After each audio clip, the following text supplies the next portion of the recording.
NPC 2018, new head of China and number 039's top advisory body upholds leadership of Xi Jinping and Communist Party.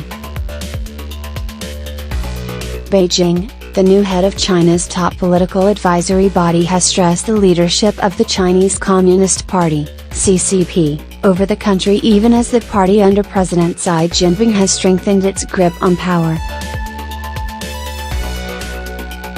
Chinese People's Political Consultative Conference, CPPCC, members should consciously accept the leadership of the CCP and consciously safeguard the core status of General Secretary Xi Jinping, Mr. Wang said in his maiden speech as CPPCC chairman on Thursday, March 15.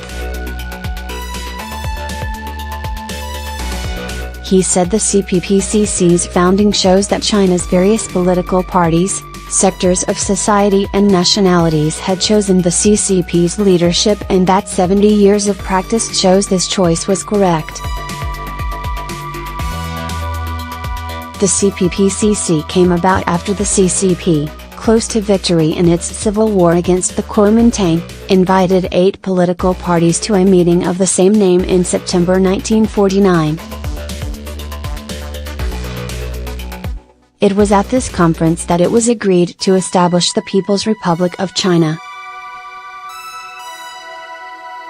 The CPPCC today is made up of members of the CCP and the 8 political parties, as well as independent members from different sectors of Chinese society. Mr. Wang, who was elected on Wednesday, was speaking at the close of this year's CPPCC session, where he reiterated the consultative role of the body. The CPPCC is not a power organ.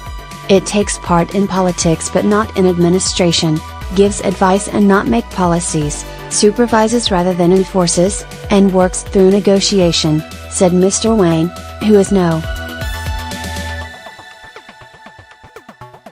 4 on the CCP's Apex Politburo Standing Committee, PSC. He belongs to the Communist Youth League faction which Mr. Xi had sought to weaken as he consolidated power after taking over the reins of the CCP in 2012. While Mr. Wang is on the powerful PSC, he is made head of a body which has prestige rather than power. Mr. Wang's pledge of the CPPCC's allegiance to the party and Mr. Xi came as the party's leadership was written into the Chinese constitution this week, extending its influence from its 90 million members to the entire Chinese populace. Institutional reforms being implemented are also blurring the separation of power between the party and state, say observers. For example, the new and powerful National Supervisory Commission brings together the anti-corruption apparatuses of the party and the state and will oversee both party members and public servants who are non-party members.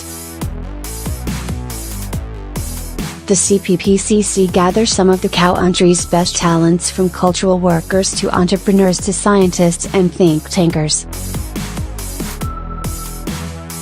Among them is founder of the internet company BEIJING, Mr. Robin Li, who told reporters on Thursday that China will have autonomous cars on its roads in 3 to 5 years' time. He revealed his company will roll out in cooperation with mainstream car makers a family car with limited autonomous functions next year. For example, driving from Beijing to Shanghai, once you hit the expressway, you don't have to care about driving, he said, adding that the driver will have to take over again once the car leaves the expressway.